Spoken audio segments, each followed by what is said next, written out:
অসমৰ শিক্ষা বিভাগত বৰ্তমান সময়ত NIS DLED সকলক লৈ যি এটা প্ৰতিক্ৰিয়া বা যি এটা আচলতে ঢৌ চলি আছে তাৰ মাজতে আজি প্ৰতিদিন পেপাৰত নিউজ সম্পৰ্কে এটা বাতৰি প্ৰকাশ পাইছে। সেই বাতৰিটো কি বুলি লেখা আছে বা কাৰ ভুলৰ কাৰণে বা আজি নিউজ পাৰ্টিসকলে এনেকুৱা এটা আচলতে কথা হৈছে, আমি সকলোখিনি কথা আলোচনা কৰিম।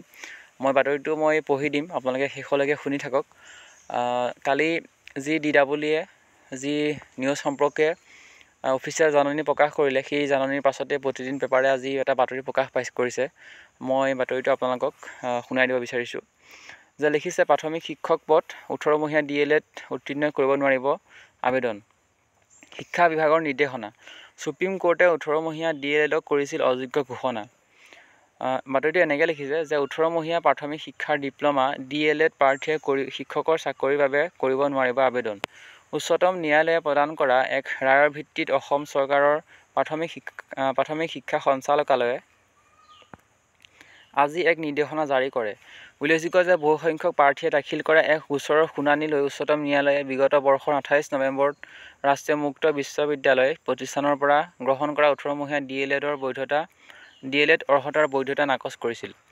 অৰ্থাৎ দেশৰ সৰ্বোচ্চ ন্যায়ালয়ে নতুন শিক্ষক নিযুক্তিত 18মহীয়া DLED প্ৰযোজ্য নহ'ব বুলি ৰায় প্ৰদান কৰিছিল।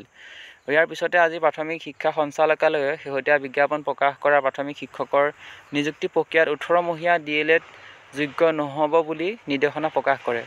অসম চৰকাৰৰ শিক্ষা বিভাগৰ অনুমোদন ভিত্তিত সঞ্চালকালয়ে এই নিৰ্দেশনা জাৰি কৰিছে। ইপিনে নিম্ন প্ৰাথমিকৰ 3800টা সহকাৰী শিক্ষক পদৰ আৰু উচ্চ প্ৰাথমিকৰ 1750টা বিজ্ঞান হিন্দীৰ সহকাৰী শিক্ষক পদৰ বাবে আজিৰে পৰা অনলাইন আবেদন প্ৰক্ৰিয়া আৰম্ভ হৈছে।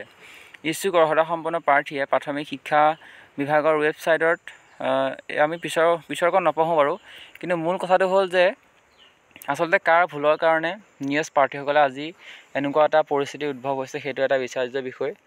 তো আমি যি বাতৰি প্ৰকাশ কৰিলে প্ৰতিদিন পেপাৰত আপোনালোকৰ সৈতে শ্বেয়াৰ কৰিলোঁ, কাৰণ কালি DWE এটা বাতৰি প্ৰকাশ কৰিছিলে, অফিচিয়েল ন'টিচ প্ৰকাশ কৰিছিলে নিউজ সম্পৰ্কে, আৰু তাৰেই পিছতেই অসমৰ শিক্ষা বিভাগত বৰ্তমান এটা চৰ্চিত বিষয় হৈ আছে।